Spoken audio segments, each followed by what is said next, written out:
بسم اللہ الرحمن الرحیم الحمد للہ رب العالمین والصلاة والسلام علی سید المرسلین وعلی آلہ وصحبہ اجمعین اما بعد فقد قال النبی صلی اللہ علیہ وسلم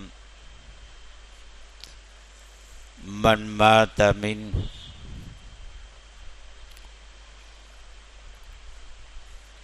انقطع عنه عمله إلا من ثلاثة إلا من صدقة جارية أو علم ينتفع به أو ولد صالح يدعو له أو كما قال عليه الصلاة والسلام۔ محترم بزرگوں اور دوستو، حضرت سلیمان علیہ السلام اللہ کے نبی اور ایک بڑے بادشاہ بھی تھے۔ ایسے بادشاہ کہ اتنا بڑا بادشاہ نہ آج تک کوئی ہوا ہے اور نہ قیامت تک ہوگا۔ ان کی حکومت انسانوں پر بھی تھی، جناتوں پر بھی تھی اور پرندوں اور چوپاؤں پر بھی تھی۔ پرندوں کی بولیاں بھی وہ سمجھتے تھے۔ انہوں نے اللہ سے دعا فرمائی تھی کہ اے اللہ مجھے ایسی حکومت اور سلطنت عطا فرما جو کسی کو نہ ملی ہو۔ اللہ نے ان کی یہ دعا قبول فرمائی۔ ان کے کئی ایک واقعے قرآن کریم میں اللہ نے بیان کیے ہیں۔ ایک واقعہ یہ بیان کیا ہے کہ ایک دن حضرت سلیمان علیہ السلام جہادی گھوڑوں کا معائنہ فرما رہے تھے، جو بہت ہی اعلیٰ نسل کے تھے اور بہت ہی عمدہ گھوڑے تھے، اور ان گھوڑوں کو دیکھنے میں، ان کا معائنہ کرنے میں تاخیر ہوئی اور عصر کا وقت نکل گیا۔ پھر ان کو تنبہ ہوا کہ ان گھوڑوں کی وجہ سے میں اللہ کی یاد سے اور اللہ کے ذکر سے غافل ہو گیا۔ انہوں نے حکم دیا کہ گھوڑوں کو دوبارہ واپس میرے سامنے لایا جائے۔ گھوڑے لائے گئے تو حضرت سلیمان علیہ السلام نے ان گھوڑوں کی گردنیں اور ان کے پیر تلوار سے کاٹ ڈالے کہ یہ وہ چیزیں ہیں جنہوں نے مجھ کو اللہ کی یاد سے غافل بنا دیا۔ اللہ تعالیٰ نے حضرت سلیمان علیہ السلام کو اس کا یہ صلہ اور بدلہ عطا فرمایا کہ بجائے گھوڑے کی سواری کے اب ہوا کو ان کے لیے مسخر کر دیا۔ وہ ہوا کو حکم دیتے تھے، ان کا تخت وہ اڑا کر جہاں چاہتے تھے وہ لے کر جاتی تھی، گویا اس وقت کا ہوائی جہاز بن گیا تھا ان کا تخت۔ ایک دن حضرت سلیمان علیہ السلام اپنے تخت پر اسی طرح فضا میں اڑتے ہوئے جا رہے تھے۔ ایک ایمان والے نے دیکھا حضرت سلیمان علیہ السلام کو اس طرح فضا میں اڑتے ہوئے، تو اس نے کہا کہ اے کاش یہ چیز مجھے بھی مل جاتی۔ اللہ تعالیٰ نے یہ بات حضرت سلیمان علیہ السلام تک پہنچائی۔ سلیمان علیہ السلام نیچے اترے اپنے تخت کو لے کر، اس شخص کے پاس آئے اور اس سے کہا کہ اللہ کے بندے، ایک مرتبہ سبحان اللہ کہنا سلیمان اور سلیمان کے خاندان والوں کی حکومت سے بہتر ہے۔ ایک مرتبہ سبحان اللہ کہنا ایسی ایسی سلطنتوں سے بہتر ہے۔ حدیث میں سبحان اللہ اور الحمدللہ پڑھنے کی بڑی فضیلت آئی ہے، اور اس کے لیے کوئی پابندی بھی نہیں ہے کہ آپ مسجد میں آئیں تبھی پڑھ سکتے ہیں، آپ باوضو ہوں تبھی پڑھ سکتے ہیں، وضو ہو تب بھی پڑھ سکتے ہیں، بے وضو ہوں تب بھی پڑھ سکتے ہیں، چلتے پھرتے آپ سبحان اللہ الحمدللہ سبحان اللہ الحمدللہ پڑھ سکتے ہیں۔ میں نے کل عرض کیا تھا کہ قیامت کے دن اعمال نامے تولے جائیں گے، ان کا وزن دیکھا جائے گا، عمل کا وزن دیکھا جائے گا۔ اللہ کے رسول صلی اللہ علیہ وسلم نے ارشاد فرمایا، دیکھو دو کلمے ایسے ہیں جو اللہ کو بہت پسند ہیں اور زبان پر بہت ہلکے ہیں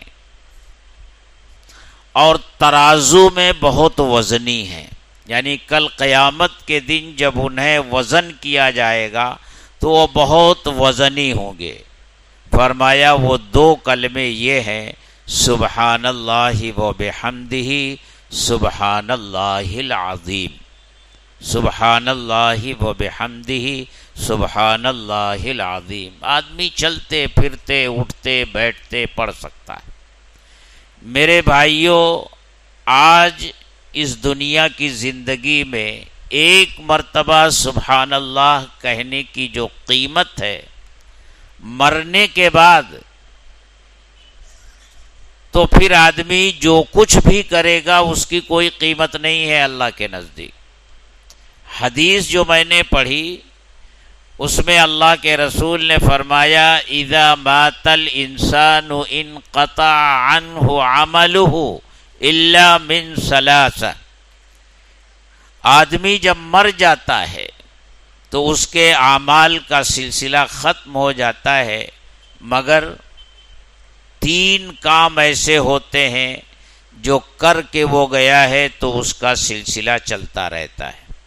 الا من صدقۃ جاریہ، صدقہ جاریہ، اس کا اجر و ثواب ملتا رہتا ہے، ایسا کام کر کے گیا کہ جس کا نفع لوگوں کو پہنچ رہا ہے۔ او علم ينتفع به، یا ایسا علم چھوڑ کر گیا جس سے لوگ فائدہ اٹھاتے ہیں، اس نے علم پڑھا، لوگوں کو پڑھایا، پھر انہوں نے دوسروں کو پڑھایا، پھر انہوں نے اور کو پڑھایا، پھر انہوں نے اور کو پڑھایا، یہ سلسلہ چلتا رہے گا، اور وہ مرنے والا مر گیا، قبر میں چلا گیا، اس کا اجر و ثواب اس کو بھی ملتا رہے گا۔ او ولد صالح یدعو لہ، یا نیک اولاد جو اس کے لیے دعا کرے۔ نیک اولاد بھی جو چھوڑ کر جاتا ہے تو یہ نیک اولاد جو کچھ بھی کرتی ہے ماں باپ کو بھی اس میں سے اجر و ثواب ملتا ہے۔ تو یہ تین چیزیں ہیں جن کا اجر و ثواب مرنے کے بعد بھی چلتا رہتا ہے، لیکن تین کے علاوہ کچھ نہیں۔ تو اس زندگی میں ایک مرتبہ سبحان اللہ کہہ لیا تو اس کی قیمت۔ ایک واقعہ آتا ہے کتابوں میں کہ ایک اللہ والے ایک قبرستان کے پاس سے گزر رہے تھے، ایک قبر تھی، وہاں سے گزر رہے تھے تو ان کو کشف ہوا، ان کو یہ پتہ چلا کہ اس قبر میں جو میت دفن کی گئی ہے وہ قرآن کی تلاوت کر رہی ہے۔ پھر اسی کشف کی حالت میں ان کی گفتگو ہوئی اس مرنے والے سے، تو پوچھا بھائی ہم نے تو یہ پڑھا ہے کہ جب آدمی مر جاتا ہے تو اس کے اعمال کا سلسلہ ختم ہو جاتا ہے، اور ہم یہ دیکھ رہے ہیں کہ تم قرآن پڑھ رہے ہو، کیا ماجرا ہے؟ اس نے کہا کہ جب میری موت آئی اور مجھے قبر میں دفن کیا گیا، فرشتے آئے، فرشتوں نے 3 سوال کیے، میں نے تینوں سوالوں کا جواب دیا، تو اللہ کی طرف سے مجھ سے یہ کہا گیا کہ اب قیامت تک کے لیے تو سو جا، اگر اپنے لیے تو کوئی عمل پسند کرتا ہے، تیری کوئی خواہش ہے تو بتا۔ تو فرماتے ہیں میں نے یہ عرض کیا کہ میں دنیا میں قرآن کی بہت تلاوت کرتا تھا، بڑا تعلق تھا قرآن کی تلاوت سے، مجھے قرآن پڑھنے کی اجازت دے دی جائے۔ تو جب سے اب تک میں قرآن پڑھ رہا ہوں، اور اب تک میں نے 70,000 قرآن پڑھ لیا ہے یہاں قبر میں۔ پھر انہوں نے جو ایک بات کہی وہ میں آپ کو بتانا چاہتا ہوں۔ انہوں نے کہا کہ بھائی میرے یہ 70,000 قرآن لے لو اور اپنا ایک سبحان اللہ مجھے دے دو، اپنا ایک سبحان اللہ مجھے دے دو، اور یہ میرے 70,000 قرآن جو میں نے پڑھے ہیں لے لو۔ وجہ اس کی یہ کہ وہ 70,000 قرآن جو انہوں نے پڑھا اس کا کوئی اجر و ثواب ان کو نہیں ملا، کیونکہ اجر و ثواب کا معاملہ اس دنیا میں ہے، دنیا سے جانے کے بعد نہیں۔ وہ 70,000 قرآن کیا اور پڑھ لیں تب بھی اس کا ایک بھی ثواب ان کو ملنے والا نہیں، اور اس کے مقابل میں اس دنیا میں ایک سبحان اللہ کہنے کا بہت ثواب ہے۔ تو میرے بھائیوں اور میرے بزرگوں، میرے دوستوں، یہ زندگی اللہ نے ہمیں دی ہے، اللہ کا عطیہ ہے۔ اللہ جب تک چاہے گا ہم اس دنیا میں رہیں گے۔ اس زندگی کا ایک ایک لمحہ بہت قیمتی ہے۔ چلتے پھرتے اٹھتے بیٹھتے اگر ہماری زبانوں پر یہ کلمے جاری رہیں، سبحان اللہ الحمدللہ، سبحان اللہ الحمدللہ، تو کچھ مشکل نہیں ہے۔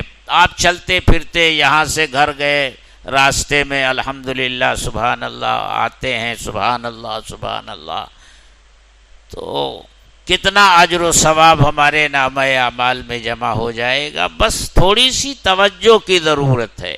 اللہ تعالی ہم سب کو اس کی توفیق عطا فرمائے۔ وآخر دعوانا ان الحمدللہ الحمدللہ رب العالمین، والصلاة والسلام علی سید المرسلین وعلی آلہ واصحابہ اجمعین۔ ربنا ظلمنا انفسنا وان لم تغفر لنا وترحمنا لنکونن من الخاسرین۔ اے اللہ ہمارے گناہوں کو معاف فرما، خطاؤں سے درگزر فرما۔